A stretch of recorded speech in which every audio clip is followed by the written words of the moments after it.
Assalamualaikum warahmatullahi wabarakatuh. Bagaimana kabarnya anak-anak? Perkenalkan, nama saya Aprilia Putri Astuti. Kalian bisa panggil saya Bu April. Saya mengampu materi prakarya, mapel prakarya kelas 8. Nah, anak-anak, pada pertemuan di Google Classroom, kita sudah membahas materi 1 sampai materi 2. Hari ini saya akan menyampaikan materi yang ketiga. Materi yang ketiga adalah subtopiknya proses produksi kerajinan bahan lunak buatan.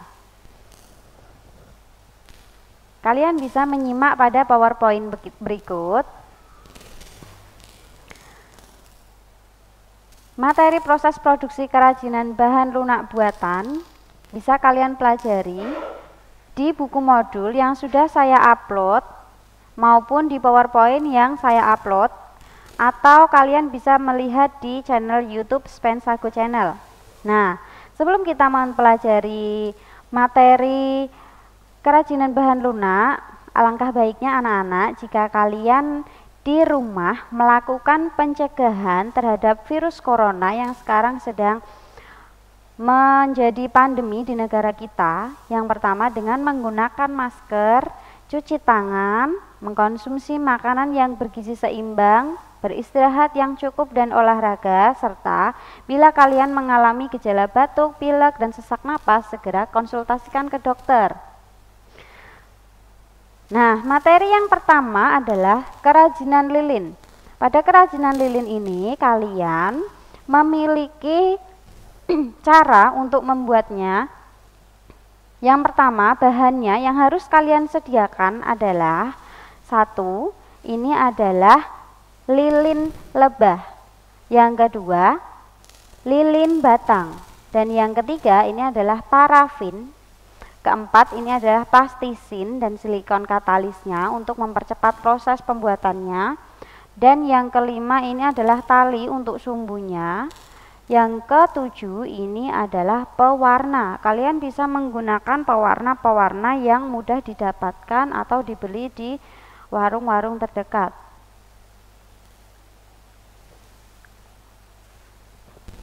Kemudian, alat untuk membuat kerajinan lilin ini yang pertama adalah cetakan. Nah, kalian bisa menggunakan cetakan bermacam-macam.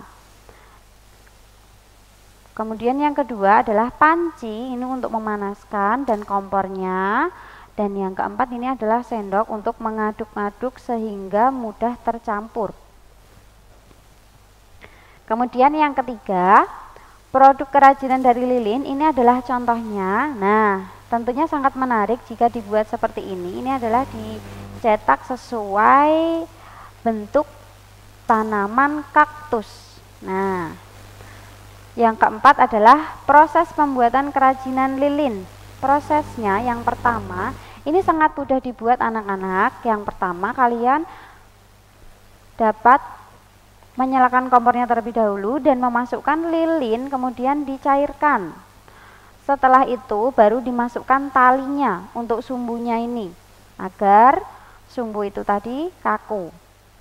Kemudian yang kedua, letakkan tali itu di tengah cetakan. Kemudian lilin yang sudah mencair itu tadi kalian bisa menuangkan dalam cetakan tersebut. Nah, setelah kering barulah kalian bisa membuka cetakan itu tadi kurang lebih 15 menit dari waktu penuangan kalian. Nah, di sini adalah contoh-contoh dari aneka bentuk lilin yang sudah tercetak. Ini sangat mudah kalian buat dan bahan-bahannya pun lebih mudah didapatkan. Nah, yang kedua adalah kerajinan fiberglass. Kerajinan fiberglass ini yang pertama bahan-bahannya dari yang gambar A ini adalah resin dan katalisnya. Dan yang gambar B ini adalah matte fiber. Gambar yang ketiga ini adalah cat akrilik, dan yang bahan yang keempat adalah silikon dan katalisnya serta ada plastisinnya. Nah, anak-anak, untuk membuat kerajinan fiberglass, alat yang kalian butuhkan yang pertama adalah wadah, kalian bisa menggunakan mangkuk. Dan yang kedua, kalian harus menggunakan sendok untuk mengaduknya. Ketiga, kalian membutuhkan cetakan. Dan yang keempat, kalian membutuhkan gunting. Nah, ini adalah contoh dari produk kerajinan fiberglass. Ini bisa kalian bentuk sesuai keinginan kalian. Dan yang di sini ini memiliki harga jual yang cukup tinggi tentunya karena sesuai dengan kerumitan dan bahan yang digunakan.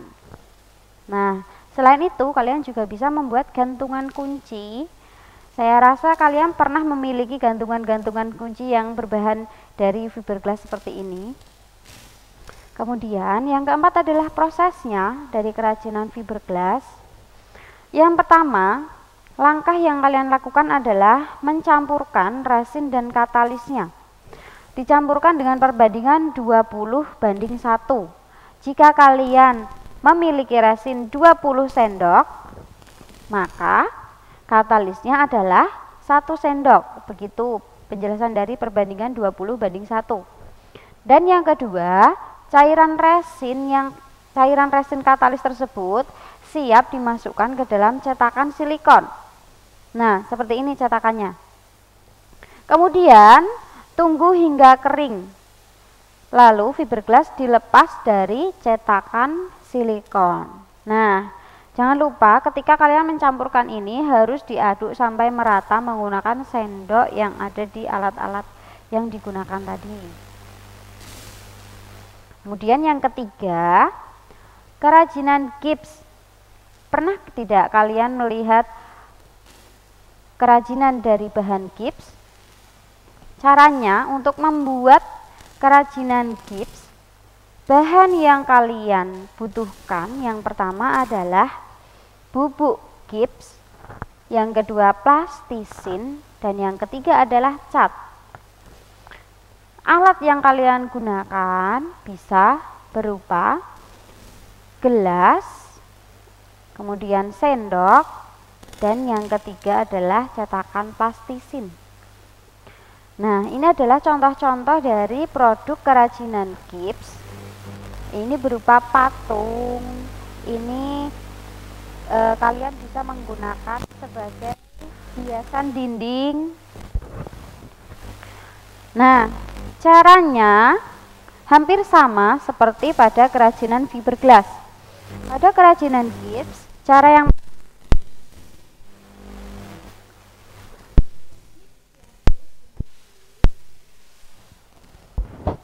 gips diaduk dengan air hingga mengental. Kemudian yang kedua, adonan gips disiram ke dalam cetakan. Dan yang ketiga, setelah kurang lebih 15 menit sampai kering, cetakan dibuka. Nah, seperti ini. Setelah itu gips dijemur agar kering sempurna. Setelah kering, barulah amplas lalu diwarnai. Nah, seperti ini proses pembuatan kerajinan gips. Nah, ini proses yang keempat adalah dari kerajinan sabun. Ini pasti kalian waktu SD sudah pernah membuatnya, atau ketika kalian kelas 7 kalian sudah pernah membuatnya juga. Yang pertama, bahan yang kalian gunakan tentunya adalah sabun.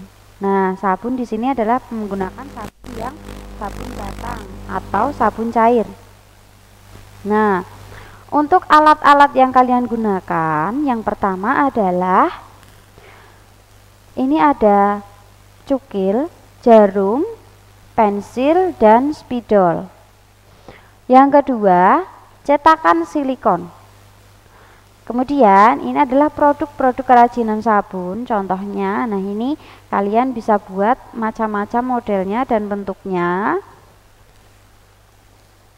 Ini ada bentuk es krim, Kemudian ini kalian bentuk kupu-kupu dan ini ada bentuk bunga, sesuai selera untuk membentuknya. Nah, prosesnya yang pertama sabun disketsa terlebih dahulu menggunakan jarum ini tadi. Yang kedua, cukil bagian dasar. Kemudian yang ketiga, beri tekstur pada bagian dasar dengan mata cukil yang berbeda. Nah, dan yang keempat, sabun hias sudah jadi sesuai dengan kreativitas yang kalian miliki. Yang terakhir, kerajinan polimer clay. Nah, kerajinan polimer clay, jika kalian pernah melihat mungkin di sosial media atau yang lainnya, banyak sekali yang menawarkan kerajinan-kerajinan polimer clay. Ini bisa memiliki harga juga yang cukup tinggi. Nah, untuk pembuatannya yang pertama, bahan yang kalian butuhkan adalah polimer clay. Kemudian yang kedua, kotak serbaguna yang akan dihias. Dan yang ketiga adalah aneka kelengkapan aksesoris atau manik-manik. Nah, yang berikutnya adalah alat pembuatan kerajinan polimer clay. Pertama adalah cukil atau alat cetak dorong atau alat cetak tekan maupun alat cetak potong. Dan yang kedua ini adalah alat cetak tekan. Nah, ini adalah contoh-contoh produk kerajinan polimer clay. Di sini bisa dibuat berbagai bentuk dan berbagai selera. Nah, untuk prosesnya, bagaimana prosesnya? Proses yang pertama adalah polimer clay tadi dibentuk sedemikian rupa menggunakan tangan. Kemudian yang kedua adalah membuat kombinasi lain untuk menampilkan variasi bentuk. Yang ketiga, satu persatu manik-manik diberi lubang dengan kawat. Dan yang keempat, memanggang di atas oven untuk jenis polimer clay yang dipanaskan. Dan yang kelima adalah ronce manik-manik menjadi gelang kalung sesuai selera. Nah, mudah bukan cara pembuatannya? Untuk anak-anak kelas 8, silahkan nanti kita bertemu lagi di Google Classroom. Jika ada pertanyaan, kalian bisa langsung bertanya lewat Google Classroom maupun lewat WhatsApp. Semoga pembelajaran hari ini memberikan kalian wawasan lebih tentang berbagai macam kerajinan, terutama dari bahan lunak buatan dan bahan lunak alam. Kita lanjutkan pertemuan berikutnya. Tetap jaga kesehatan, tetap di rumah. Tetap semangat. Wassalamualaikum warahmatullahi wabarakatuh.